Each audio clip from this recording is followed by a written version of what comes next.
I'm obsessed with true crime podcasts. Spotify has thousands of hours worth of podcasts filled with twisty, bone-chilling mystery podcasts for me to stream everywhere I go. It's easy to manage my episodes and track the next big break. Because once you've discovered a story, you have to get to the bottom of it. Take a stab at podcasts, free on Spotify. It's so hard to have a hit record these days. Hell, with all the music out there, it's nearly impossible to attract any kind of attention. All the noise and distractions and competition. If you're a new band with a debut record, you've got anywhere from 6 to 13 weeks to make an impression once that first single comes out. If you fail to achieve significant traction with radio and retail and with fans during that short window, you are in trouble. And if your record label doesn't make it happen for you with the second single, well, let's just say I hope you didn't quit your day job. It wasn't always like this. Back in the day when music was harder to come by, a record label could afford to wait for a band to develop and mature through 2, 3, 4, 5 albums. I mean, look at U2. They stumbled through their first 2 records before settling down with War, their third. Look at the Red Hot Chili Peppers. They discovered themselves through 3 albums before they could deliver a little breakthrough with Mother's Milk and then the big breakthrough with Blood Sugar Sex Magik. And look at R.E.M. They released 5 indie albums, each better than the last, before they were signed to a big major label record deal. That was hard. They were on this treadmill of recording and touring with little downtime. But they wanted it bad, so they did what they had to do. It's a long way to the top if you want to rock and roll, you know? You can say the same thing about the Black Keys. A lot of people might think these guys have, 3 records in their catalog?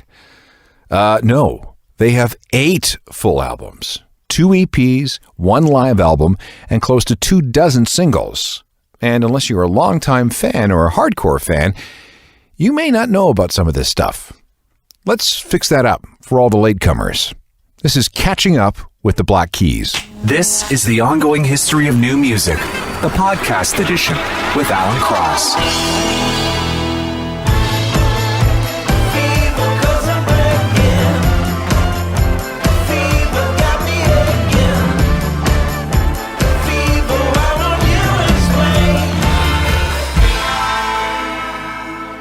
The Black Keys and Fever from their 8th studio album, Turn Blue, which came out on May 12, 2014.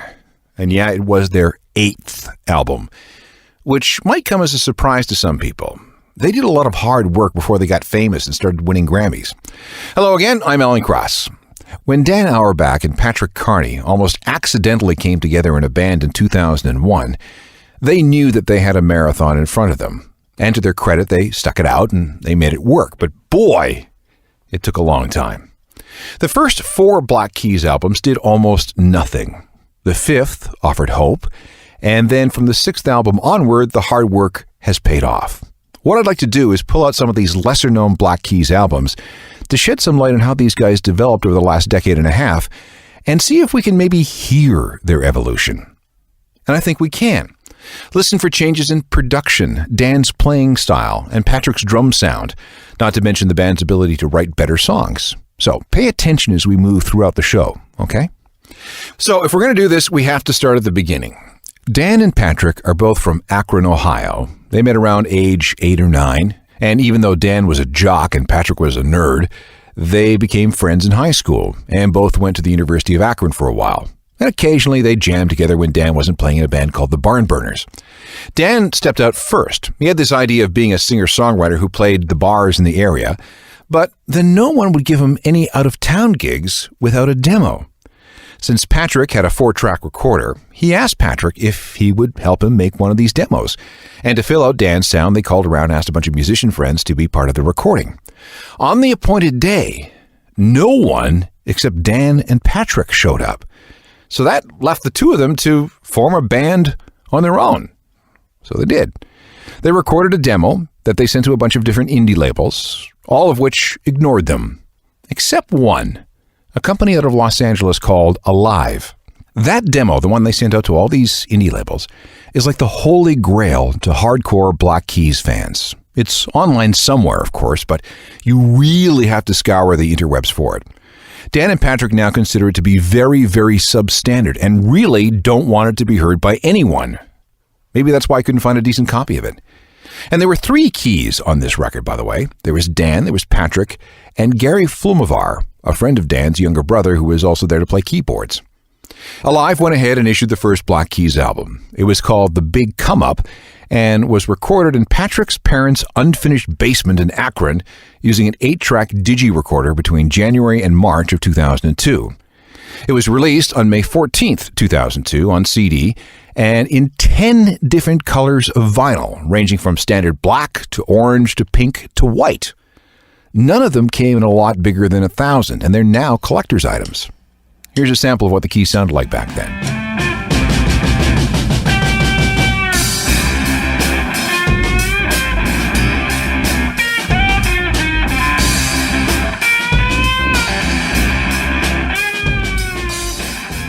Early Black Keys from 2002. The track is Leavin' Trunk. It's from the first record, The Big Come Up. And like I said, that album was released on an LA-based label called Alive, and it was their only Alive release. For the next record, which, by the way, was funded by both Dan and Patrick mowing lawns, they signed with another indie label called Fat Possum. They blitzed through the recording sessions in one 14-hour sprint, again in Carney's basement. This one was called Thick Freakness, and like the first record, was loved by critics. This is when they made another decision.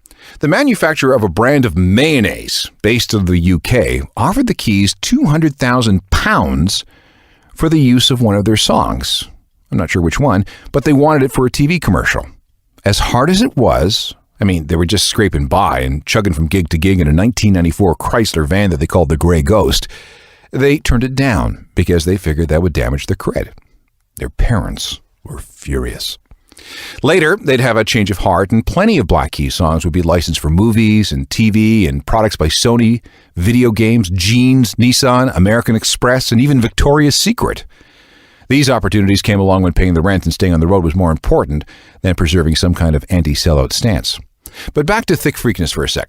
The Keys spent a tremendous amount of time on the road, and they benefited from the rise of another garagey, punky two-piece band, the White Stripes. The bigger the White Stripes got, the more interest seemed to grow in the Black Keys. Here's a single from Thick Freakness. If you ever saw the movie School of Rock with Jack Black, you might recognize this.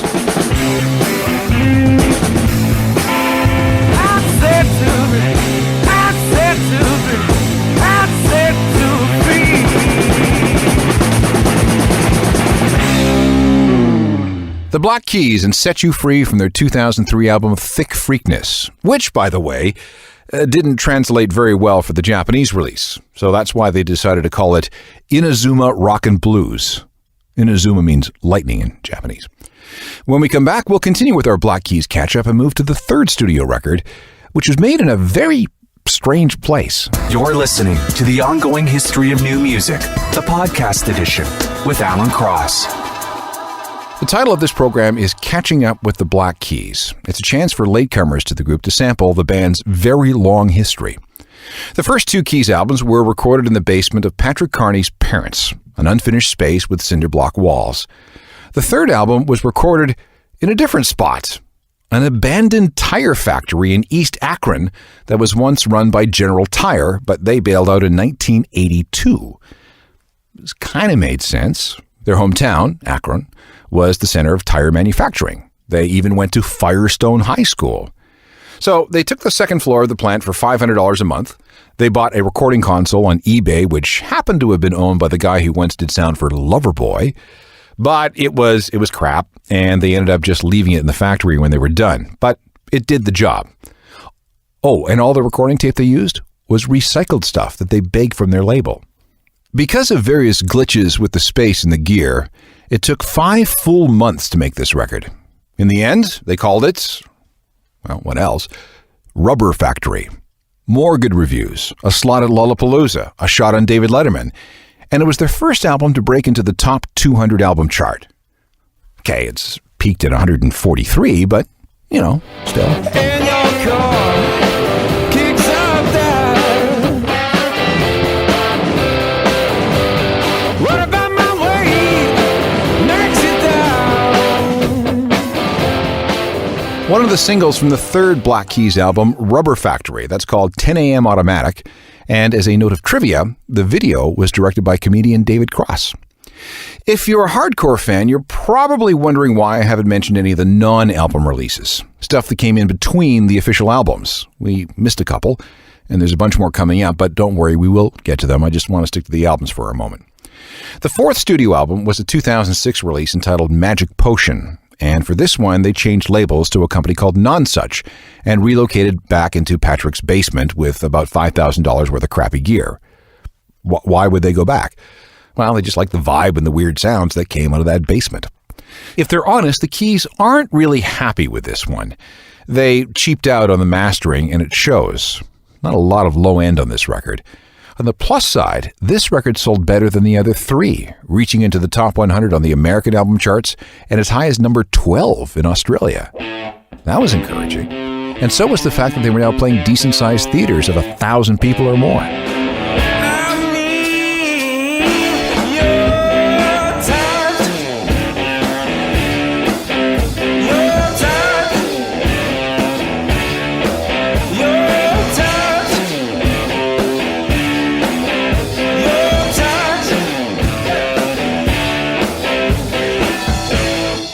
Your Touch, a single from the fourth Black Keys studio album, Magic Potion.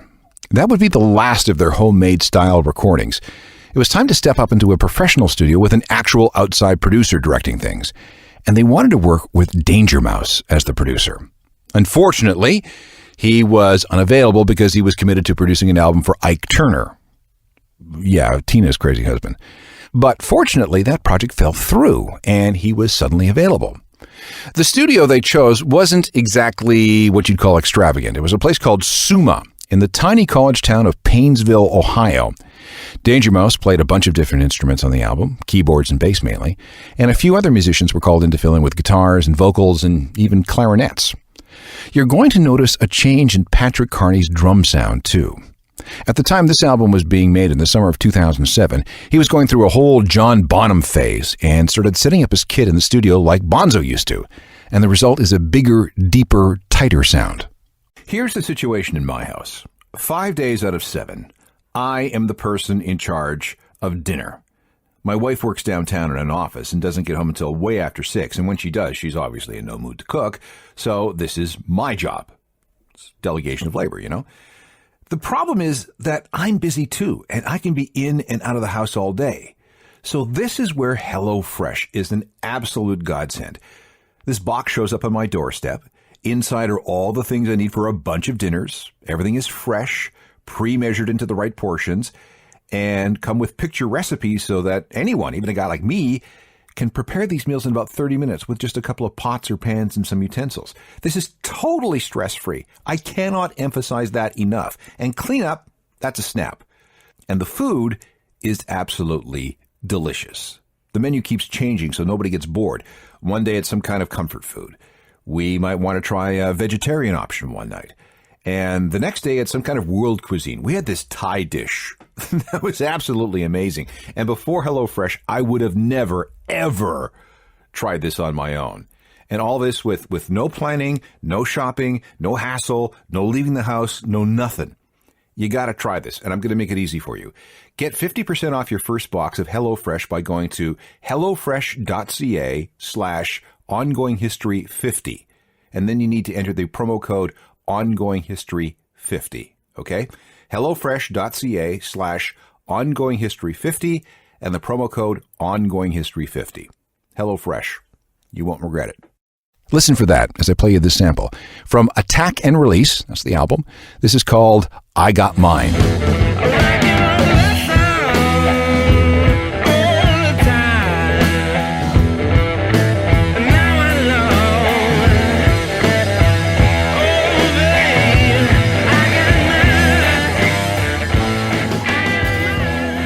The second single from the fifth Black Keys studio album.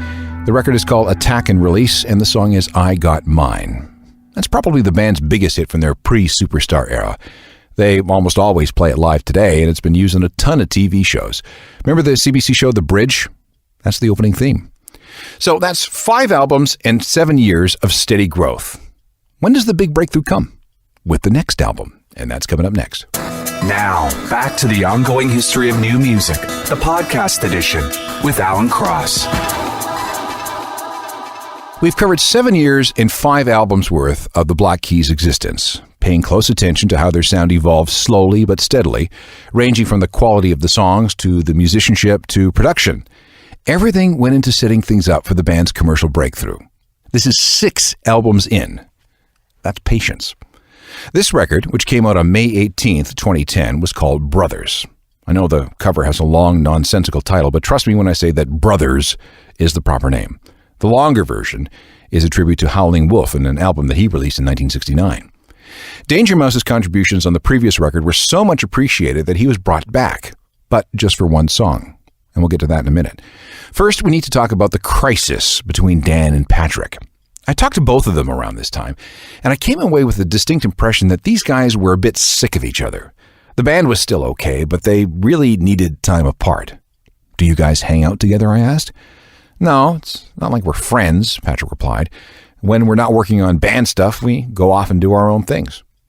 The thing that probably kept the Black Keys together at this point was some stuff that initially kept them apart. Dan unilaterally went off and made a solo album without telling Patrick, which really pissed him off, and they didn't talk for months. Then there was the drama between Dan and Patrick's wife, Denise. They did not get along because Dan thought she was bad news, and apparently she was. Word is she cheated on him with a good friend, played a lot of mind games, and then made off with some money. I'm not sure, whatever. Patrick got very depressed, and he started drinking. Not a good idea at any time, especially when your marriage is failing. His attitude towards everything and everyone was, it was bad. The band was in danger of completely falling apart. But Patrick woke up. He dumped his wife over the phone while the band was in Europe, and everything began to improve after that. It took a while, but things came back from the brink. Now, back to the album. A bunch of it was made at the famous Muscle Shoals Sound Studio in Alabama, a place used by the Rolling Stones and Lynyrd Skynyrd, Bob Dylan, and Bob Seger. It seemed like a really good idea, head to a legendary studio to commune with its many awesome ghosts. But it wasn't. The place hadn't been properly used for 30 years. The in-house gear was old and crappy and couldn't be used, so new digital equipment had to be brought in. But then work on the electrical lines on the street sent all kinds of stray voltage into the building, frying most of the modern stuff. But the acoustics of the place were amazing, especially with the natural echo chambers in the basement.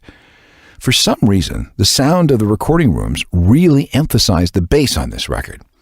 Focus on that as you listen to this one and only song from the album produced by Danger Mouse. It became a major hit, and it won the Keys a Grammy.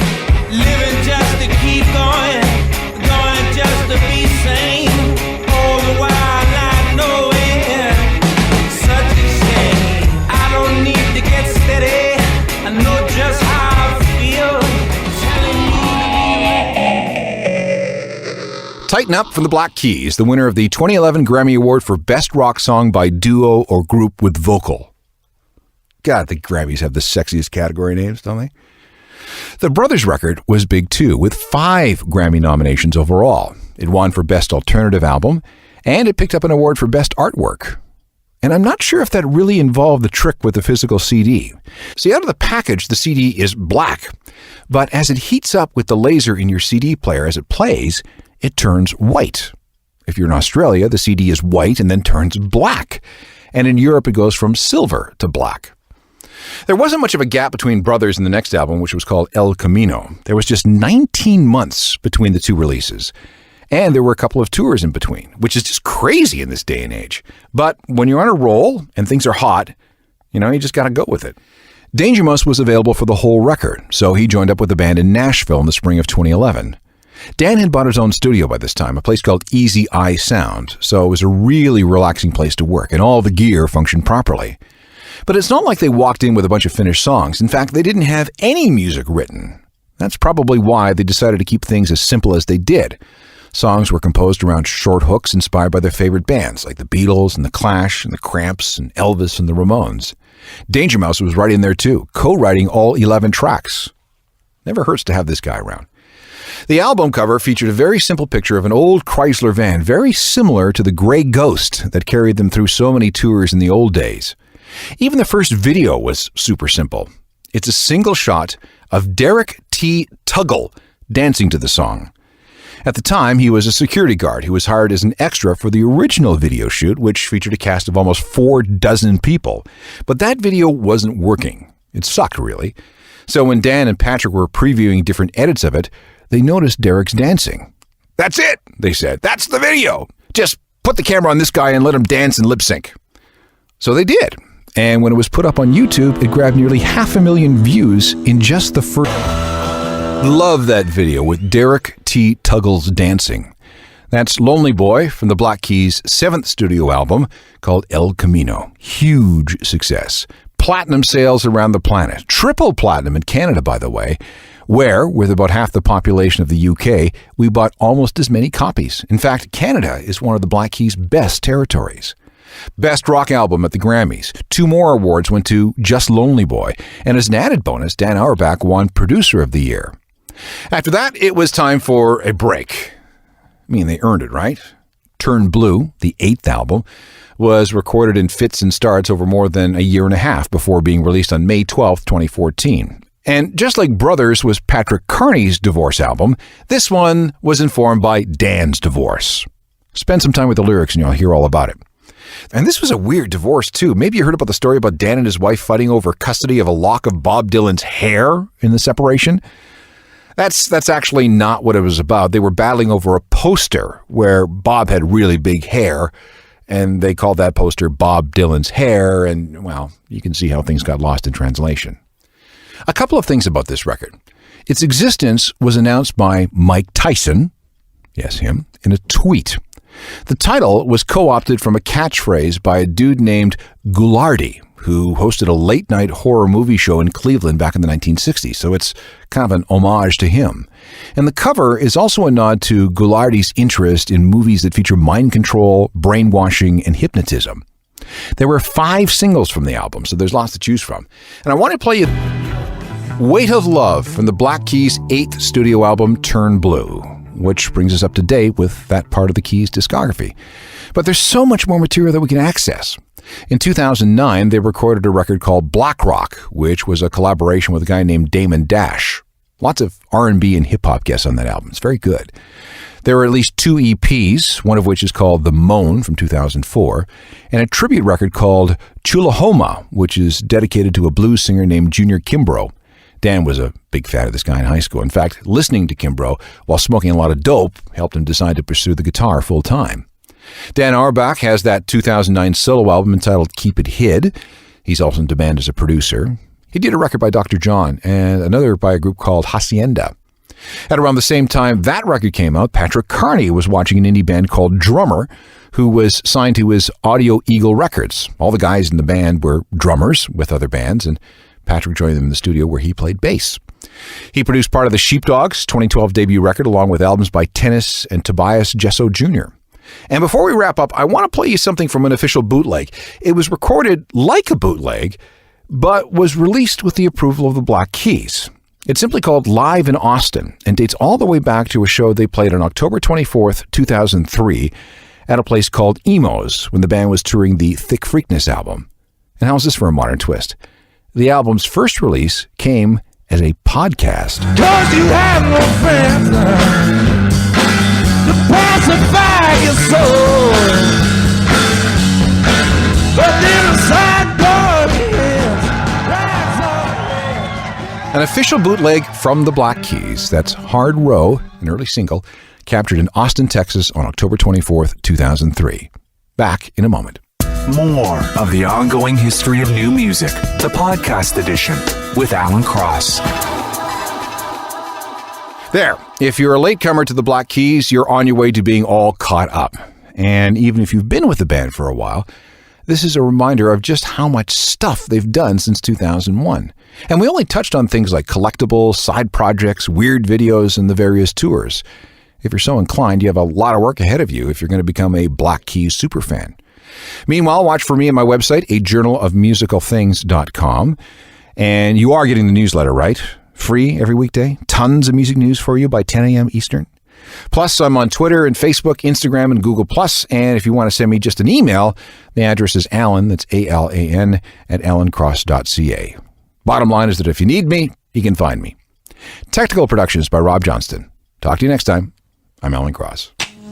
You've been listening to The Ongoing History of New Music, the podcast edition with Alan Cross. Subscribe to the podcast at iTunes and through Google Play.